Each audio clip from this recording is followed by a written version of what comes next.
वालेकुम, नमस्कार, प्रणाम। साजिद भाई फर्स्ट टाइम है शायद हम लोग का बातचीत। जी, थैंक यू। मुसलमान थे आप? हाँ, पहले मेरा चैनल भी है, मैं बहुत घूमा हूँ दूसरे के चैनल में, हुँ, लेकिन ये थोड़ा बाहर हूँ तो ऐसा है। यूट्यूब से कोई फ़ायदा नहीं हो रहा है मुझको। अ, नेपाल में यूट्यूब इतना पॉपुलर नहीं है अभी भी, तो मैं हुँ, हुँ। एक्चुअली 2-3 महीने से शिफ्ट किया हूँ टिकटॉक पे, उधर अच्छा खासा नेपाली पे व्यू चला जाता है। तो मेरा मकसद ज़बरदस्त। तो पैसा पैसा कमाना तो है नहीं, तो हुँ, इसीलिए हुँ। ज़रूरत को देख के मैं टिकटॉक पे गया हूँ, शिफ्ट किया हूँ, तो इसीलिए यूट्यूब में थोड़ा मुझको आदमी पहचानने कम लगा है अभी। अच्छा, तो आपने वैसे कब तर्क किया था? हो गया 2 साल से गंदगी ज़्यादा से हो कब गया, निकले आप? 2 साल से ज़्यादा हो गया। अरे वाह! क्या बात है, ज़बरदस्त। तो अभी आपका ये वर्क भी कर रहे हैं, काम-धाम देख रहे हैं। मतलब आप आलिम दीन हैं या नॉर्मल पढ़ाई थी, आपने छोड़ दिया क्या? नॉर्मल नॉर्मल ऐसा है, मैं मदरसा हुँ, तो गया, लेकिन 9 साल में मौलवी ने अच्छी तरीके से धुलाई किया था मुझको और मेरे भाई को। तो उस टाइम से माँ हम लोग का हालाँकि मस्जिद के अंदर ही दुकान था हम लोग का, तो उस टाइम से हम लोग का मदरसा जाना बंद हो गया। हुँ। नहीं धुलाई किया मतलब? पीटा था, तो हर मदरसे में होता है।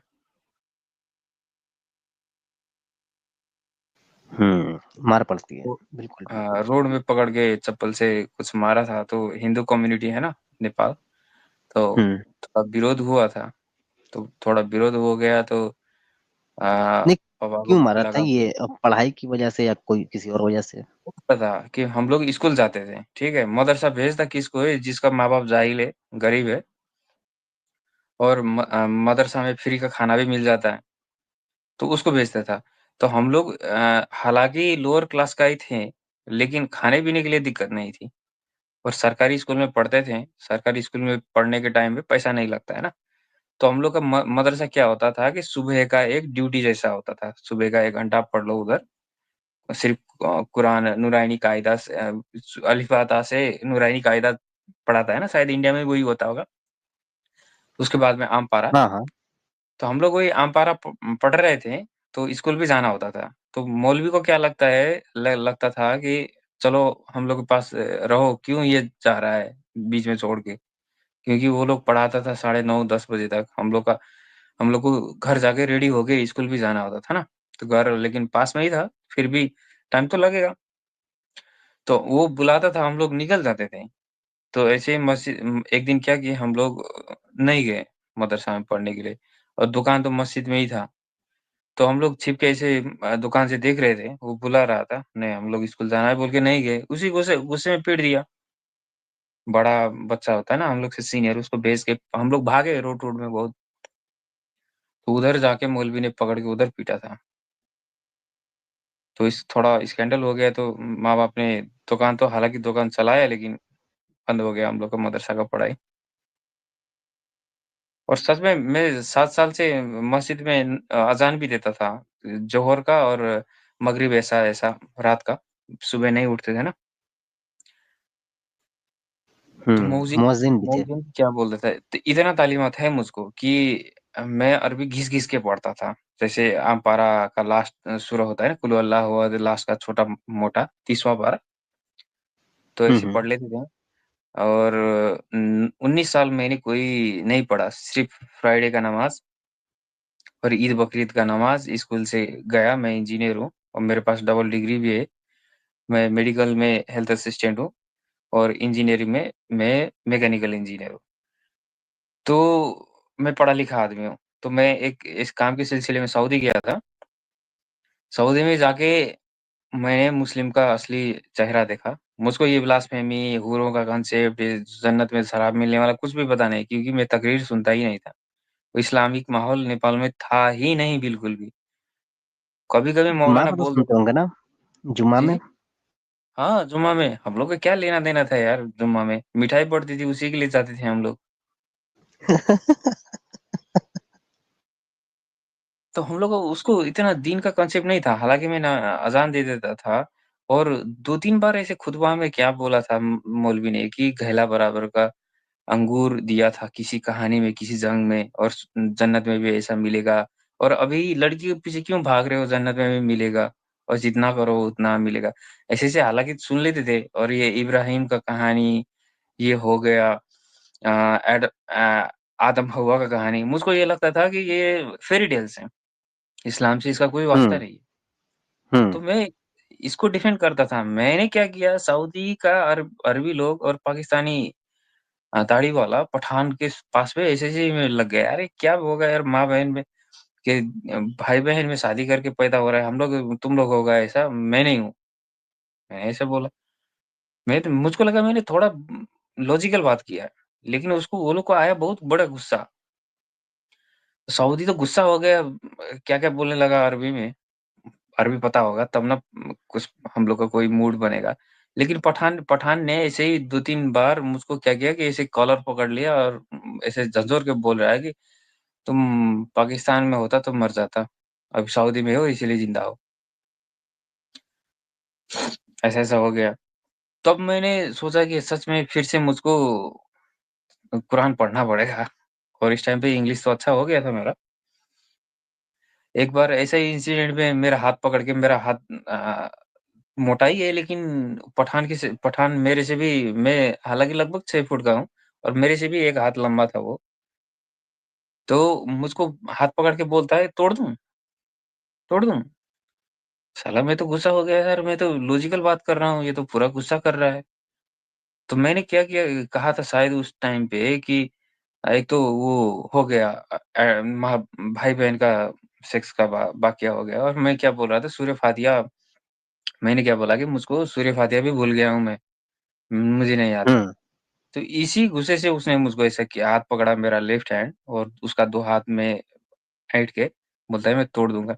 तब जाके मैंने सोचा यार ये ये क्यों तो बात किस किस बात पे हाथ मोड़ा और मारने की धमकी दे रहा था? ये बोला था कि सूर्य फातिहा भी भूल गया हूँ अभी मैं और वो लोग के पीछे मुझको तो 1-2 महीना नमाज़ पढ़ने के लिए लेके गया मुझको वो लोग के पीछे-पीछे। नमाज़ तो पढ़ना आता है ना, अत्तहियात आता है, सब आता है। अब सूर्य फातिहा सुनाई दे रहा है, इमाम बोल रहा है, तो मुझको तो वो तो आता ही है ऑब्वियसली। तो मैंने मज़ाक-मज़ाक में क्या बोला कि मुझको सूर्य फातिहा भी मैं भूल गया हूँ। तो इतना में वो गुस्सा ऐसे भटक रहा है कि मेरा हाथ तोड़ दूँगा ऐसे-ऐसे। तो मैंने लगा यार मुझको लगा अभी तो ये चीज़ तो पढ़ना पड़ेगा यार, ऐसी चीज़ क्या भटक रहा है। और ये ब्लास्फेमी का कॉन्सेप्ट, मुर्तद को मारने वाला कॉन्सेप्ट मुझको क्या पता यार नेपाल में किसको पता था? किसी को पता नहीं था। एक्स मुस्लिम आया, एक्स मुस्लिम का मूवमेंट हुआ, तब जाके सबसे पहले तो नेपाल का काफ़ी हिंदू को पता चला, उसके बाद में भी मुस्लिम को पता चल रहा है। ये नेपाल में नहीं है ऐसा चीज़ फेमस। तब जाके और आदमी को थोड़ा ताज्जुब होगा मैं 2017 में था ना उधर, 16, 17, 18 3 साल तक। तो 2017 में अ, मैंने वो नंबर प्लेट का गाड़ी का नंबर प्लेट होता है ना, तो नंबर प्लेट देख के फिर से अलिफ-बे सीखा। लेकिन अलिफ-बे, ते-से, जीम, हा, खे, दाल ये रटने को लिए पूरा आता था, लेकिन पहचानता था नहीं। 19 साल हो गया था, मैंने कभी अरबी देखा ही नहीं, उर्दू रट्टा मार पढ़ा ही था। नहीं। हाँ, उस टाइम पे आता था, अभी आता नहीं है ना। जैसे किसी को क, ख, ग, घ पता चले लेकिन उसको पहचान में ना आए, ऐसा था। एबीसीडी बोलना आता है, गाना गाना आता है, लिखना नहीं आता है, वैसे ही है। तो मैंने क्या किया अलिफ था तो ए लिखा होता था, बा लिखा होता था, बी लिखा होता था ना। तो ऐसे-ऐसे पढ़ने लगा मैं, नंबर प्लेट देख के फिर से रिवाइज़ करने लगा। तो उसमें होता था क्या कि जे जे मतलब इंग्लिश का जे फॉर जॉब और इधर हुँ, अरबी में जी। हा होता था, जीम नहीं होता था। जीम क्यों नहीं होता है कि ये नंबर प्लेट लैटिन में होता था। तो वो लैटिन अच्छा। में जे को यूवेंटस का जैसे मतलब हा का साउंड आता था। तो इसमें थोड़ा जिम है मैं कन्फ्यूज़ रहा 1-2 महीना, लेकिन वर्ड नहीं बन रहा है, उर्दू में नहीं बन रहा है। उर्दू भी मिलता है ना सऊदी में लिखा हुआ बखाला मतलब शॉपिंग मॉल का नाम। तो मैंने अब जाके तो नेट में ही ढूँढा। तब जाके ये मैंने जिम नेट में होता है ना, देखा जिम और हा एक तरीके से लिखा जाता है। जिम के जो पेट है उसमें एक नुक्ता होता है और हुँ, हा हुँ, में हुँ। नुक्ता नहीं होता है। हाँ, मैं वो नंबर प्लेट में वो नहीं है। जे के जगह में हा लिखा हुआ है क्योंकि उसका असली लैटिन का प्रोनाउंसिएशन हा वाला होता है। अच्छा। हुँ। तो इसी वजह से मैंने तो अभी थोड़ा-थोड़ा सर्च करने लगा कि अभी मुझको ये थोड़ा ये वो अलग सोच का है, वो लोगों को पता चल गया। 2-3 हैदराबादी मुस्लिम था, नक्कू करो वाला। तो वो मुझसे थोड़ा बात करने लगा, मेरे से सूरह फ़ातिहा पूछ रहा है, मैंने घिस-घिस के बोला उसको और वो करेक्ट कर रहा है, ऐसे-ऐसे बात होने लगा। तो मैं तो नहीं मानता, मैं तो सीधा बोल दिया कि मैं तो इस्लाम को नहीं मानता हूँ।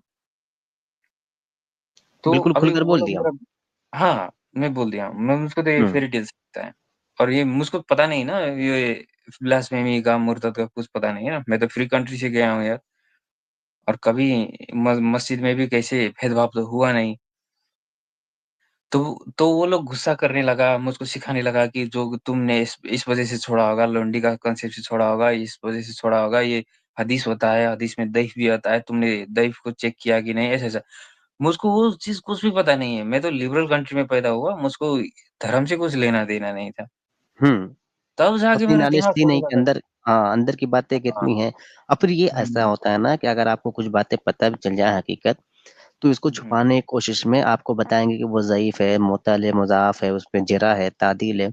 तो किसी भी तरीके से आपको वापस लाने की मुकम्मल कोशिश करते हैं और वैसे ही आपके सामने भी किया कि नहीं आपने पूरी पढ़ी नहीं होगी, उलमा से मिलिए, उलमा बताएँगे, तुम पढ़ोगे तो बहक जाओगे, भटक जाओगे।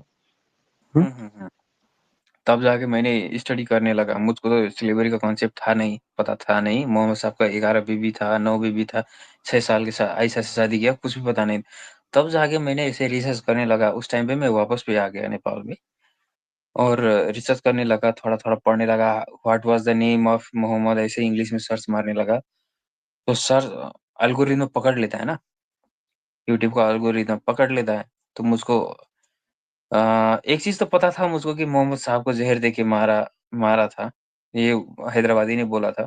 तो ऐसा सिमिलर कहानी किसमें है कि गौतम बुद्ध का मृत्यु में 2 हाइपोथेसिस है। एक वो जंगली सूअर का मीट खा के मरा हुआ और किसी ने ज़हर देकर मार दिया, वो दोनों कॉन्सेप्ट है। तो मुझको वो सिमिलर लगा, तो मैं उसको कंपैरेटिव चेक कर रहा था। Similarity between Muhammad death and Gautam Buddha death ऐसे सर्च कर रहा था। तो एल्गोरिथम ने पकड़ लिया, यूट्यूब में आ गया नबी असली का चैनल, हुँ, डेथ ऑफ प्रोफेट मोहम्मद करके। तो उसको देखा, उसको 2-3 वीडियो को फ़ॉलो किया, तो इंटरेस्टिंग लगा। तो इसमें अब वापस में क्या भी आ गया, ज़फ़र रेड्डी का चैनल आ गया। हुँ, तो उस टाइम पे मैं नेपाल का पहाड़ी जिला में रोड का सर्वे कर रहा था, ठीक? तो उसमें सर्वे में जो रोड का प्रोजेक्ट था, जो मैकेनिकल इक्विपमेंट होता है, उसका मैं मैकेनिकल इंचार्ज बन के गया। तो मेरे पास फ्री टाइम था, मैंने बिंज वॉच बोलते हैं ना, मतलब पूरा सीरीज़ देखना। खिलाफत का खूनी खेल हो गया, मोहम्मद साहब का हुँ, ज़िंदगी हुँ। द मोहम्मद हो गया, पूरा ज़बरदस्त है। देखा। हाँ, हुँ, बहुत-बहुत तो बहुत इन्फॉर्मेटिव है और मुझको अभी तक ये पता नहीं है कि कुरान में कैसे ढूँढना है। ऐप्स-वैप कोई डाउनलोड किया नहीं। तो मैंने क्या अच्छा किया उस खिलाफत के खूनी खेल पर मैं आपकी बात थोड़ा काट रहा हूँ उसके लिए माज़रत। खिलाफत का जो खूनी खेल है, इस पर ज़फ़र भाई ने बहुत मेहनत की है, बहुत ज़बरदस्त मेहनत की है और क्या ज़बरदस्त बनाया है। तो व्यूअर्स जितने देख रहे हैं उनसे गुज़ारिश है कि ज़फ़र भाई की वीडियोज़ जो खिलाफत का खूनी खेल है, उसको ज़रूर देखें और सेव करके रखें। बहुत काम की चीज़ें हैं। जी, गो अहेड नेपाली भाई। तो खिलाफत का खूनी खेल तो एक कॉम्बिनेशन में वीडियो बना है ना, 1 घंटा 47 मिनट समथिंग सेकंड का है। वो मेरे पास डाउनलोडेड है और मैं लॉन्ग ड्राइव करता हूँ तो उसको लगा के छोड़ देता हूँ। मैं बाहर हूँ, किसी को हिंदी पता नहीं, उर्दू पता नहीं, तो समझ में किसी को नहीं आता है। तो मैं गाड़ी में लगा के ड्राइव करता हूँ। तो तब जाके मैंने इंटरव्यू दिया जफ़र रेड्डी के चैनल में। तो मुझको क्या लगा कि हाँ, अभी से मैं मुस्लिम नहीं हूँ। मुझको डाउट तो था इस बात से कि केरला का मुस्लिम मेरा ओनर था कंपनी का। वो क्या करता था हम लोग को इंजीनियरिंग वीज़ा में लेके गया, मेरा था सैलरी 3500 था, लेकिन डॉक्यूमेंट बनाता था ₹900 का, 900 रियाल का, सऊदी का। तो वो ₹900 डाल भी देता था, खुद से निकाल भी लेता था। पासपोर्ट उसके पास में, एटीएम उसके पास में, मॉडर्नाइज़ स्लेवरी और हम लोग को पैसा देता था शुरू का पैसा 3 महीना में, उसके बाद में 5 महीना में, होते-होते 7 महीना तक का होल्ड हो गया उसके पास। तो उसके विरुद्ध बगावत भी नहीं कर सकता है क्योंकि गवर्नमेंट के पास तो हम लोग का प्रॉपर है ना?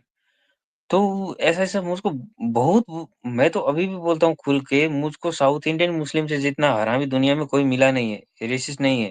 रेसिस्ट बात नहीं बोल रहा हूँ, ब्रेन वॉश्ड इतना हरामी आदमी और उसको ये चीज़ भी डर है कि इसका सैलरी महीने 3500 लिखा हुआ है, उसको देना पड़ेगा नहीं तो अल्लाह मुझको नहीं छोड़ेगा। ये भी बोलता था वो मुझको। मेरा नाम ये भाई मैं अच्छा तुमको इतना दूँगा। खौफ था। हुँ, हुँ। ले ये लेकिन हरामी ये बहुत कौन-सा था। हरामीपन है उसका? पता नहीं कैसा हरामीपन था उसका। और वो गवर्नमेंट को टैक्स बचा रहा है ना, छिपा रहा है ना, उसका वो डर नहीं है उसको, लेकिन मेरा हक मार रहा है उसको उसको उसका डर था। दिया लेकिन उसने 22 दिन का पैसा नहीं दिया, 7 महीने का पैसा दिया एक ही बार में मुझको, मैं छोड़ के आने के टाइम पे। इतना ईमान तो था उसके पास, लेकिन इतना उसका जाल-झेल ये लूट-पाट कितना बंगाली को रुलाया उसने पता नहीं है। तो मैं तो अभी से मैं इस मुस्लिम नहीं हूँ, तो सऊदी अरब में पता चल गया था मुझको। अच्छा, उम्रा में जो कांड क होता था, ये होता था, तो मुझको मैं मुस्लिम तो नहीं हूँ, मुझको उम्रा वगैरह पता कर लिया था आपने? नहीं, नहीं, नहीं, नहीं गया मैं। अच्छा, देखो यार 4-4 कह 400-500 लग जाता था उसमें। वो ये पठान लोग क्या बोलता था मेरा नाम थोड़ा छोड़ो मैंने नाम ले लिया। अरे उसकी चलो बताने की ज़रूरत नहीं है, कट कर चलो दीजिए। चलिए, भाई मैं ख़ैर पैसा दे देता हूँ। तो मैं बोलता था यार मेरे घर पे 38 लाख का लोन है। मु हुँ, उम्रा नहीं चाहिए मुझको, 500 रियाल तू दे दे मुझको, मैं घर पे भेज देता हूँ। नहीं देता था। उस टाइम पे घर पे थोड़ा लोन था, घर खरीदा था, लेकिन मिल बाँट के देना होता है। तो मुझको तो टेंशन उस चीज़ का था। उम्रा के लिए हर हर हफ्ते उम्रा के लिए जाना, टकला करना, वो लोग का धंधा ही वही है। हुँ, तो कांड भी, चोरी भी उधर ही होता है, लूट-पाट भी होता है, लड़की से छेड़खानी भी उधर ही होता है, सब चीज़ बताता था वो लोग। और उम्रा के हुँ, टाइम पे होटल पे केरला गर्ल कॉल मी लिख के रखा होता है, मस्जिद के अंदर रखा होता है यार पूरा। केरला गर्ल खद्दामा, बंगाली गर्ल खद्दामा, नेपाली गर्ल खद्दामा, अवेलेबल हियर पूरा लिखा होता है। और मुझको तो उतना भी पता चल गया। और एक बार क्या हुआ कि वो केरला का अम, केरला का वो मेरा साहू बोलते हैं ना जैसे ओनर, कंपनी का ओनर तो होता है, वो कफ़ील होता है हुँ, लेकिन मैनेजर बोल दो। मैनेजर का भाई ने मेरे पे क्या किया 500 रियाल डाल दिया, 900 रियाल डाल दिया, खुद से निकाल भी लिया। और वो कसम खा के बोलता है वल्लाही मैंने नहीं लिया। वल्लाही मैंने नहीं लिया, ये खुदा का अरबी की कसम खा बात है। हाँ, नहीं, केरला का मुस्लिम है, वल्लाही मैंने नहीं लिया। हुँ, तो अल्लाह और की कसम की कोई वैल्यू नहीं रहती ना भाई लोगों के यहाँ, जब चाहे तोड़ सकते इंशाअल्लाह हैं, जब चाहे हाँ। कोई इंशाअल्लाह बोलता है मुस्लिम, तो उसका मतलब है कि वो काम नहीं करेगा, वो हरामी बोल रहा है। कोई अच्छा इंशाअल्लाह राधिका जी बोल पूछ रही हैं कि ये टकला करवाना ज़रूरी होता है उम्रा में? तो बिल्कुल टकला करवाना जितनी बार आपको उम्रा करना है, लेना है, अगर आपका टकला बना भी हुआ है, आप दूसरा उम्रा लेना चाहती हैं या लेना चाहते हैं, नहीं फीमेल को तो नहीं होता, जो मेल हैं, अगर वो दोबारा फिर उम्रा करना चाहते हैं वहीं पे रह करके, तो फिर दोबारा उसी टकले पर एक दफ़ा आपको हाँ, वो खींचना पड़ेगा। जो ब्लेड रहती है ना, ब्लेड से साफ करवाना ज़रूरी है। उसके बाद दोबारा उम्रा कर सकते हैं। मैंने उम्रा किया है, तो वो भी एक से मुस्लिम होने के बाद, चूँकि मैं सिर्फ़ देखने गया था कि देखें मकामात मुक़द्दसा हैं जो, वो कौन-सी जगहें हैं, चाहे हुजरा है नबी का, आयशा का जो मकान है, उसके अलावा जन्नतुल बक़ी है और जहाँ पे फ़ातिमा को दफ़न किया गया, जहाँ पे सबसे पहली बीवी नबी की खदीजा दफ़न है, वो देखने के लिए मैं गया था, इमाम हसन को वग़ैरह को।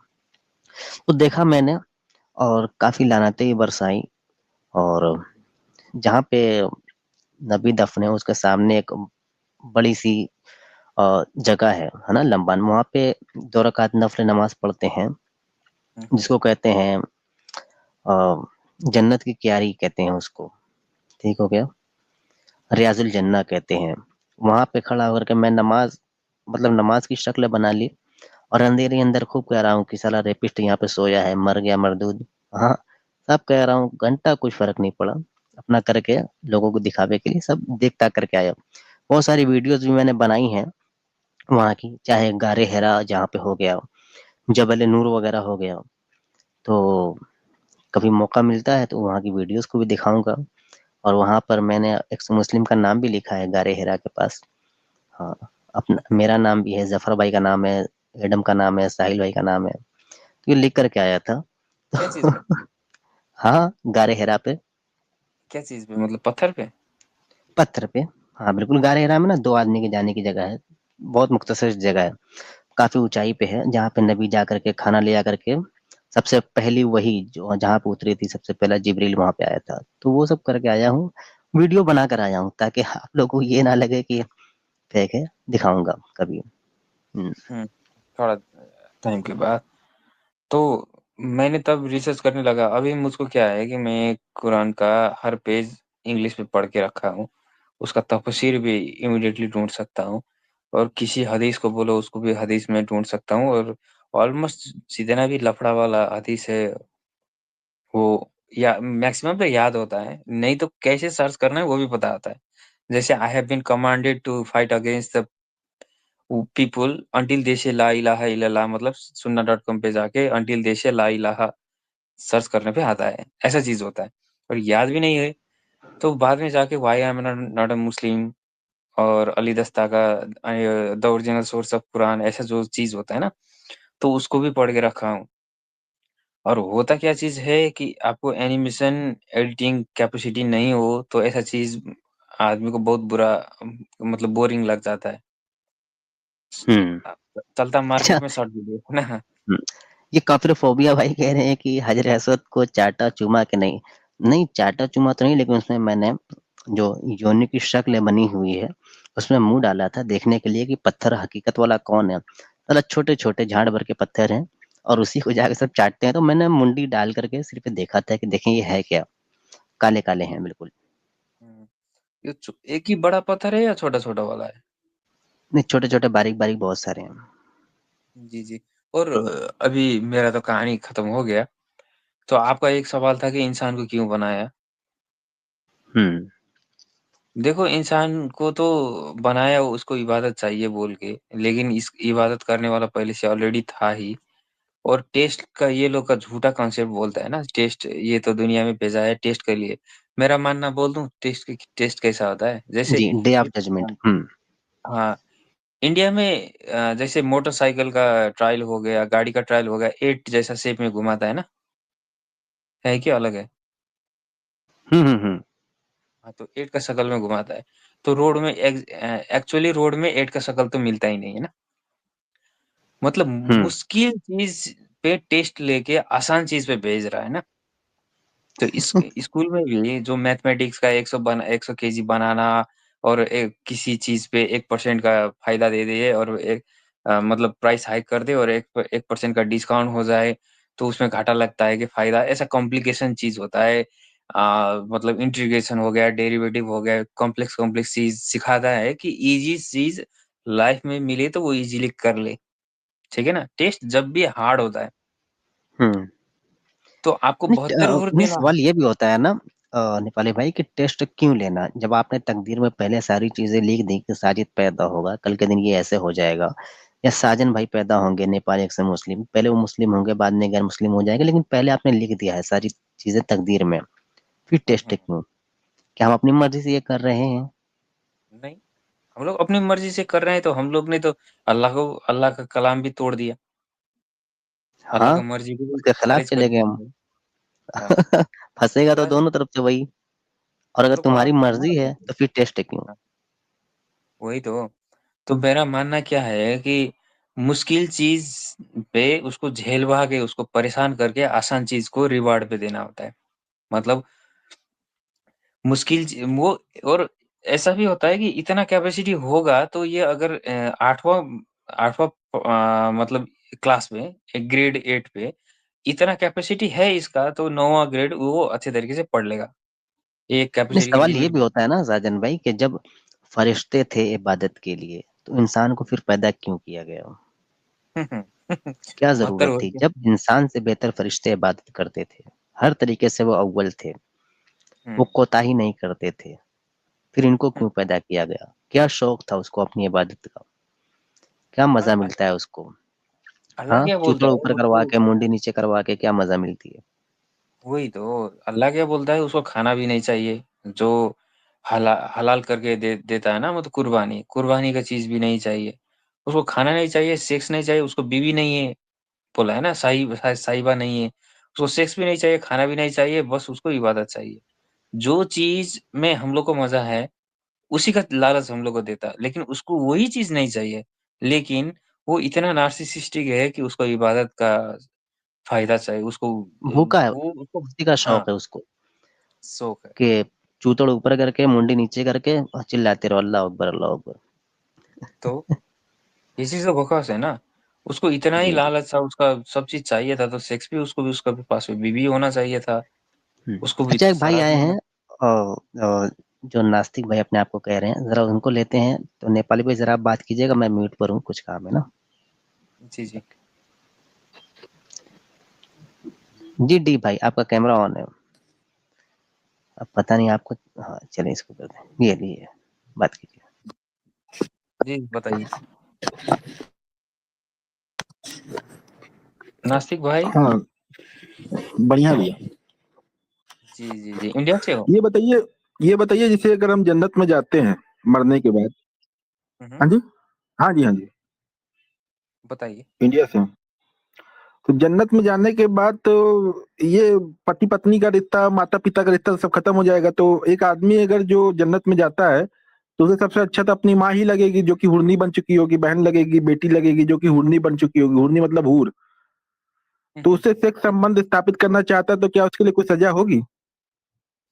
देखो ये इस्लाम का कॉन्सेप्ट क्या है कि जो इंसान जाता है वो इंसान ही रहता है। हूर अलग होता है। हूर एक रिवार्ड है, सबको हुँ, मिलता है। बिल्कुल। मतलब बीवी हम लोग का बीवी-बेटी नहीं नहीं, हूर नहीं बनेगी। हूर उधर हूर बनेगी ऐसा लिखा हुआ है। नहीं, नहीं नहीं, नहीं देखिए, हूर नहीं बनेगी, हूरों की सरदारनी बनेगी भाई। हूर एक स्पेशल मतलब वो भी क्रिएचर है। जवान हो जाएगी ना? तो हाँ, जवान तो हम भी हो जाएँगे, सब बिल्कुल। हो जाएँगे, लेकिन वो सरदारनी देगी, वो एक-एक हूर को भेजेगी। वो ना बॉस हो जाएगी, बॉस हो जाएगी। हूर जैसे बॉस हो कि जाएगी स्पेशल लेकिन क्रिएचर है। वो तो जवान जाएगी ना? हाँ, हाँ, हाँ। हाँ, जवान होके जाएगी लेकिन वो बॉस रहेगी। अच्छा, इस पे हम लोगों का भी सवाल होता है ना कि मान लीजिए कि आपकी एक बीवी, आप मुसलमान हैं,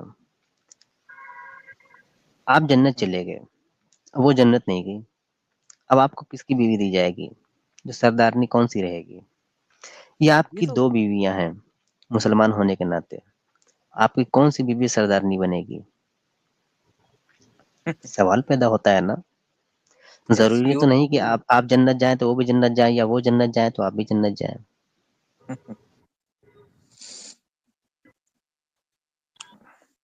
तो इसीलिए कहा देखा जाता है ना, सवाल हम लोग जब ये करते हैं कि मर्दों को तो 72 हूर मिल जाएगी, औरतों को क्या मिलेगा? वही गला सड़ा, जो यहाँ पे झेल रहे थे वही उसी को वहाँ भी झेलेंगी। नहीं, ये सवाल तो खैर कई बार उठाया गया है कि सड़ा गला मिलेगा, क्या मिलेगा, लेकिन कुछ सवाल ये भी है कि जो जवान हो जाएगी तो फिर हमारी उम्र उसकी उम्र बराबर हो जाएगी। तो आदमी को सबसे पहले तो ये अच्छा लगता है कि उसकी पुराने जन्म की जो माँ बेटी है वो सबसे ज्यादा अच्छी प्यारी हो लगती है। तो जब दोनों में शादी हो सकती, सब कुछ हो सकता, दोनों जवान हम उम्र हो गए, तो क्या आपस में सेक्स संबंध स्थापित होने में दिक्कत होगी क्या? और अगर कर लेते तो कोई, अब शरिया तो कानून रहा नहीं, शरिया कानून तो खत्म ही हो गया, क्योंकि जन्नत में कोई अपराध तो होगा नहीं ऐसा माना जाता है। तो अगर वो आपस में सेक्स संबंध स्थापित कर लेते अपनी माँ के साथ या अपनी बहन के साथ, तो दिक्कत क्या है उसमें? नहीं, मुस्लिम ये कहते हैं ना कि आपकी जो माँ रहेगी वो आपको नहीं मिलेगी, बल्कि आपकी बीवी अगर मुसलमान थी, उसने अच्छा काम किया होगा तो वो आपको मिलेगी सरदारनी के रूप में। लेकिन अगर बीवी, अब बाई चांस आप अच्छे नहीं हैं, आप जहन्नम चले गए, आपकी बीवी अच्छी है, जन्नत चली गई, अब वो किसको मिलेगी? नहीं तो ये उसमें सवाल तो ये हम तो लगा वो ये बैठे बोल हैं। देंगे कि जहन्नम चली गई, वो हमने पहले उठा रखा है क्वेश्चन। तो मेन चीज ये है कि अगर वो जहन्नुम चली गई तो उनका कहना ये है कि कुछ दिनों अपना जहन्नम के जो भी उन्होंने पाप किए उसको भोगने के बाद वो फिर जन्नत जन्नत जन्नत में आ जाएगी, तब तक आदमी किसी और हूर से काम चला लेगा। लेकिन कई सारी बातें और भी हैं। अब मान लो अगर उसको अपना दादा याद आ गया, तो दादा भी तो लड़का बन चुका होगा, या फिर अपनी पुरानी बेटी याद आ गई, मेन तो रिश्ते की होती है ना। इस पे मेरी एक मुकम्मल स्ट्रीम है कि जन्नत इसी चैनल पर है, जन्नत में सब जवान होंगे, है ना? कोई बूढ़ा नहीं होगा। तो अबू बकर बूढ़ों के सरदार होंगे और हसन और हुसैन जवानों के सरदार। जब बूढ़ा कोई होगा नहीं तो अबू बकर बूढ़ों के सरदार कैसे होंगे? फिर अबू जब बकर वो बुरा रह के क्या करेंगे? अबू बकर तो खुद खुशिया जाएंगे, कहेंगे "अरे यार हमको बुरा रख दिया है, और बाकी सबको जवान कर दिया है। हाँ, उसके अलावा और सारी बातें हैं ना कि जब बूढ़े होंगे नहीं तो बूढ़ों के सरदार कैसे होंगे। हाँ, ये तो सिर्फ अच्छा अबू बकर का दिल जीतना था, उनकी बेटी के साथ सेक्स करना था, उनकी बेटी के साथ निकाह करना था, छोटी बच्ची थी, तो उसके लिए उनको एक बड़ा ओहदा देना था कि अबू बकर तुम बूढ़ों का सरदार हो गए। तो ऐसे ही करते करते मामला आगे बढ़ता गया, लेकिन सारे फ्रॉडिया हैं, मुसलमानों के पास इसका कोई जवाब नहीं है। मान लो अगर सेक्स कर लेते हैं अपने पिता के साथ, या अपनी सॉरी बेटी अपने पिता के साथ कर लेती है, या वो कर लेती है, मिलेगी या नहीं मिलेगी एक अलग बात है। उसने कल्पना की कि हमें वही चाहिए, उसकी याद आने लग गई, तो फिर आपस में सेक्स कर लेते तो क्या वर्जना क्या रह जाएगी? इसमें कोई इंटरप्रिटेशन नहीं है। और आपको ये मान्यता है कि इस्लाम में भी पुनर्जन्म होता है? एक आपसे मुँह से एक थोड़ा-सा पिछले जन्म का सुना था मैंने, इसीलिए बोल रहा हूँ। इस्लाम में पिछले जन्म का बात नहीं होता है। इस्लाम में सब चीज़ है इसी जन्म में।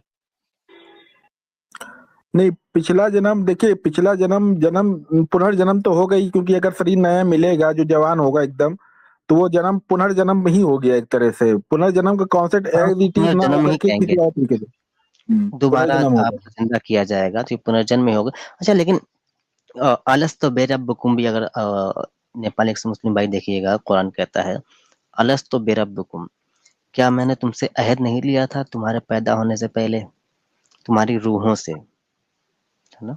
कुरान कहता है हमने तुमसे पैदा होने से पहले रूह से इंतकाम लिया था और कहा था, पूछा था क्या तुम्हें मैं तुम्हारा रब नहीं हूँ।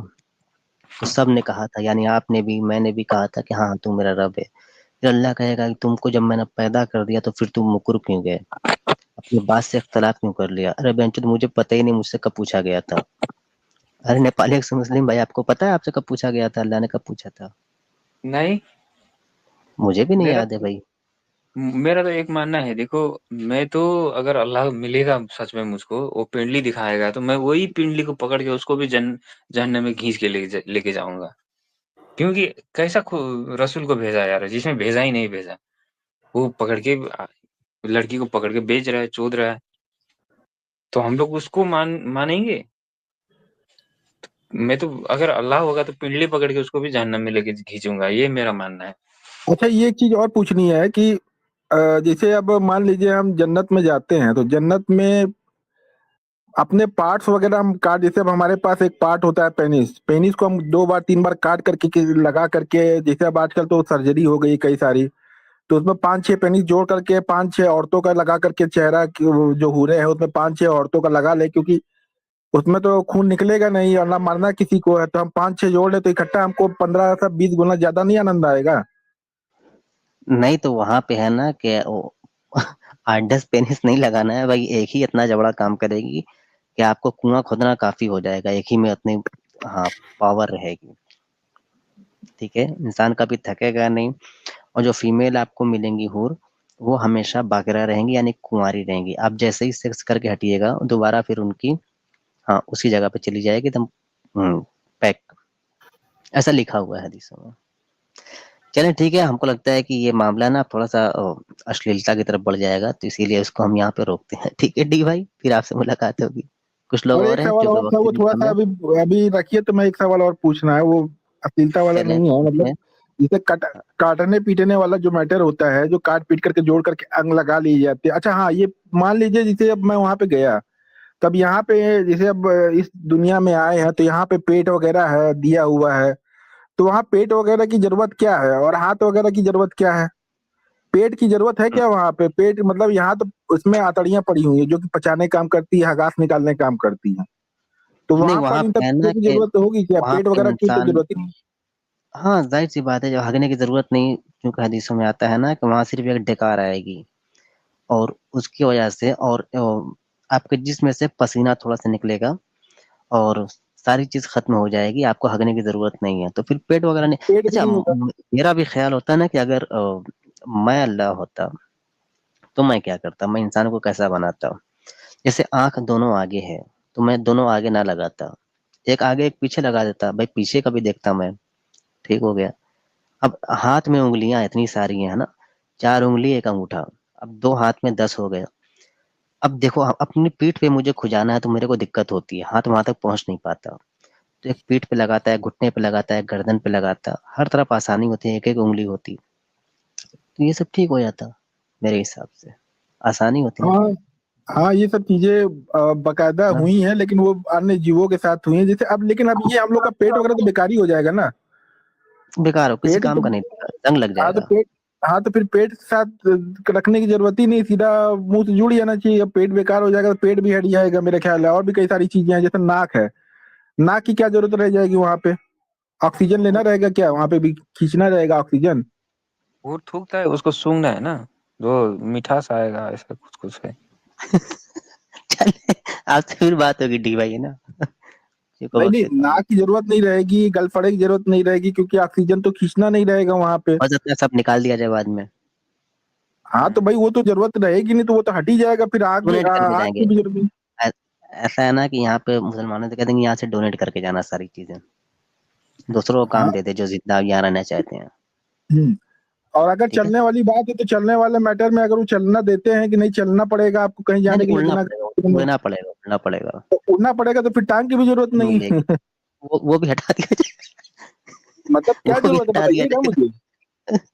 हाँ, वो ये तो भी हटा दिया जबरदस्ती का बोझा है, टांग भी बोझ है, पेट भी बोझ है, परेशान करेगा। जाएगा। मेन तो और ये मस्तिष्क लिंक, है। और जब उड़ने की जब उड़ सकते हैं, हर जगह जा सकते हैं उड़ करके, तो फिर टांग और पैर का बोझ लगने की जरूरत क्या है? मतलब जब हम सोचते हैं इंटर ह्यूमन सोच करके, तो ये हकीकत खुदा या भगवान की निकल के आती है। अच्छा ये भी फिर ये जो लिंक के नीचे गोटे हैं, इसकी भी जरूरत नहीं रहेगी, पेशाब करना नहीं है। हाँ पेशाब वही तो बात है कि भी इसकी भी करना नहीं जरूरत है। नहीं है। स्पंदन स्पंदन से ही काम हो जाएगा। स्पंदन जो वेन होती है वही मेन चीज पे, उसी पे ही जोर होता है। एक वेन होती है, उसी से हाँ, चरम सुख मिलता है।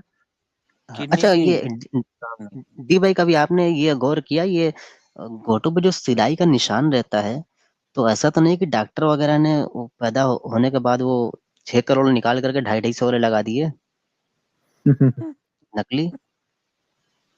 अब जो भी है, लेकिन वही बात है कि सिलाई का जो निशान रहता है वो नकली लगा दिए हो, ये भी है। और दूसरी बात ये है कि हमने ये भी सुना है कि कुछ ऐसे जानवर हैं दुनिया में, मतलब जैसे अब एक उसके बारे में सुन रहे थे, सीलिया वायरस के बारे में, कि उसके पास मतलब इतनी वो होती है, प्रजनन शक्ति होती है कि मतलब वो कई गुना आनंद ले सकता है सेक्स का। कुछ जानवरों में ऐसी शक्ति होती है। और वो चाहे तो आदमी खुद, अब मतलब अब इतना अधिक वो हो गया है, सर्जरी इतनी अधिक विकसित हो गई है, तो वो चाहे तो खुद वो करवा सकता है। लेकिन दिक्कत ये है कि मरने की समस्या है, यहाँ पे खून निकल सकता है। नहीं तो हम लोग चाहें तो कई सारी चीजें, जैसे कुत्ते के पास हमसे 1,000 गुना ज्यादा सूंघने की अच्छी क्षमता होती है, तो वो एक दिन पहले का भी सूंघ सकते हैं कि क्या घटना हुई थी। तो इस तरह की भी चीजें सुनने को मिलती है। सर्जरी करके आप अभी इस समय करवा सकते हैं अपने लिए। दिक्कत ये है कि आप मरे ना, मतलब तो उस समय जब सर्जरी होगी, जहाँ पे मरने की कोई दिक्कत नहीं, तो वहां पे तो और अधिक ही सब चीजें आनंद मिलने लग जाएगा फिर। बिल्कुल बिल्कुल। ठीक। भाई इस्लाम कबूल कर लो, फुल प्लानिंग है आपका, क्या नहीं क्या नहीं, ये चीज ठीक लगा ये बता दूंगा। रहे हैं सवाल कि अच्छा ये है यार, ये जहन में आने वाली चीजें हैं ये सब। अरे अभी के समय में भी आप इस तरह करवा सकते हैं सर्जरी। लेकिन दिक्कत क्या है कि अभी के समय में थोड़ा सा खून निकल सकता है, कई सारी चीजें, मरने आप काट नहीं सकते डायरेक्ट, तो मरने का खतरा 99%। लेकिन जहाँ जन्नत, जहाँ पे खून नहीं निकलेगा, जहाँ मरना नहीं है आपको, तो इस तरह की सर्जरी करवा के आप सुख को 1,000 गुना 2,000 गुना बना सकते हैं। और दूसरी हाँ, चीज, अगर मैं मान लो वहां पे जाने के बाद खुद खुदा बनना चाहूँ, खुदा को चैलेंज करके, तो मेरे खिलाफ क्या एक्शन होगा? लिखा नहीं क्योंकि है ये आप सब वहां पे भी। लिखा है कि आप जो मांगेंगे आपको मिलेगा, क्या मैं बन सकता हूँ? हाँ, है। सीधी सी अच्छा बात यह वहां है कि मैं जाने के खुद बाद खुदा फिर हम, बनना चाहूँ। अच्छा वहां हम जाए और चले गए, पहुंच गए, फिर वहां पहुंचने के बाद अगर मैं कहता हूँ कि मोहम्मद साहब को हमारा नौकर लगा दीजिए, दरबान बाहर खड़ा रहे, क्या किया जाएगा? हाँ ये भी बात है।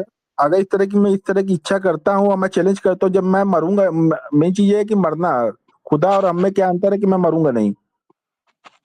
तो वही हम्म। चीज है कि इंसान मॉर्टल होता है, या कोई भी प्राणी मॉर्टल है। इस दुनिया में जो भी चीजें हैं वो सब मॉर्टल है, चाहे वो ग्रह हो, चाहे प्लानिट हो, कुछ भी हो, सब मॉर्टल है, मतलब उसको नष्ट होना है। अब खुदा का कॉन्सेप्ट ये है कि वो नष्ट नहीं हो सकता।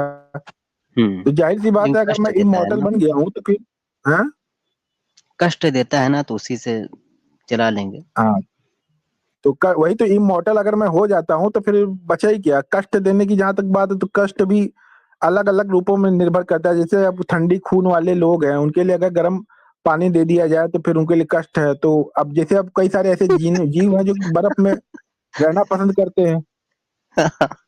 कष्ट भी एक ऐसी चीज है जो कि वो इंसानी तरह से सोच रहे हैं। अब मान लीजिए आपको टट्टी खिलाई जाए, आपको कैसा लगेगा इंसान की या जानवर नहीं की? अच्छा लगेगा।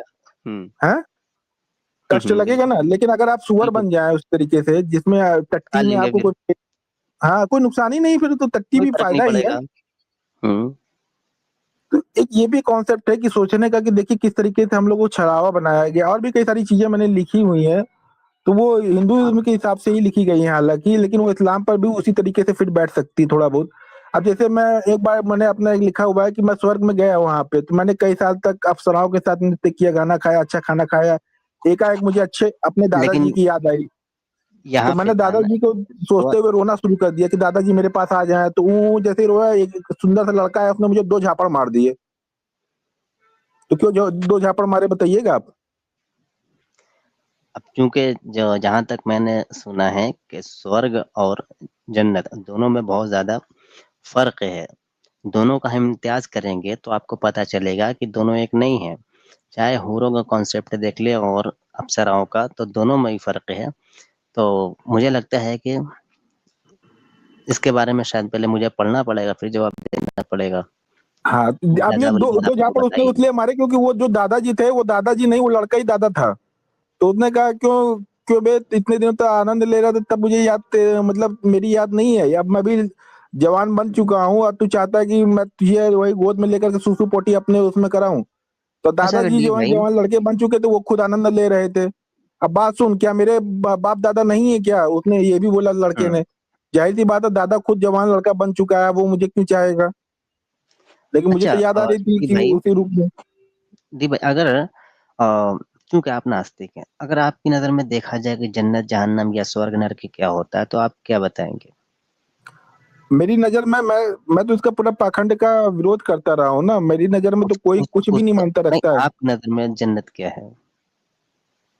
हमारी नज़र में जन्नत और स्वर्ग एक काल्पनिक कथाएँ हैं जो कि इंसानों को उल्लू बनाने के लिए रखी गई हैं। इससे ज़्यादा कुछ है ही नहीं। मुझसे अगर कोई पूछा जाए, तो मेरे को लगता है कि देखें, ये जो पृथ्वी है और जो ये साँसें हमको दी गई हैं और नेचर ने जो दिया है, अगर हम अच्छा अमल करते हैं, तो यही हमारे पास सब कुछ है। यही स्वर्ग है, यही नर्क है, यही जन्नत है, यही जहन्नम है। अगर आपके जाने से लोग गमगीन होते हैं, आपको याद करते हैं, तो समझ लीजिए आपने स्वर्ग की, जन्नत की ज़िंदगी जी। अगर आपके जाने के बाद, मरने के बाद लोग आपको गाली देते हैं, आपका जब नाम लेते हैं तो उनके मुँह चिढ़ जाते हैं, तो इसका मतलब कि आपने कुछ प्राप्त नहीं किया। आपके जाने से आपका पड़ोसी खुश रहे, आपके देखने से अब हर तरीके से वो खुश रहे कि यार इतना अच्छा बंदा था, तो ठीक है आपने जन्नत पा लिया।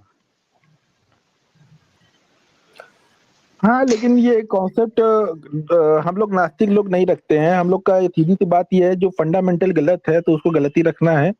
उसको और किसी चीज़ में लगा देंगे स्वर्ग देखिए जन्नत को, द तो फिर फ्रेश वो भाई मामला ने गड़बड़ हो जाएगा।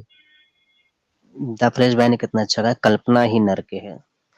स्वर्ग भी कल्पना ही है, विचार ही चेतना है और विचार ही आत्मचिंतन है, गीता में लिखा है। हुँ। चलें, इसके बारे में आपसे ठीक। फिर बात होगी, बड़े अच्छे भाई हैं और बड़ी ज़बरदस्त आपने सवाल भी उठाए थे कि जन्नत में अगर हम गए तो ऐसा कैसे होगा? या पेट की हमारी क्या ज़रूरत पड़ेगी, इंटेस्टाइन की क्या ज़रूरत है, चाहे थैलियों की क्या ज़रूरत है जिसमें पेशाब जमा होती है, जबकि ऐसा कुछ करेंगे भी नहीं हम। तो ठीक है, फिर मुलाकात होती है, आपसे बातें होती हैं। अपना ख़्याल रखिए। ठीक बा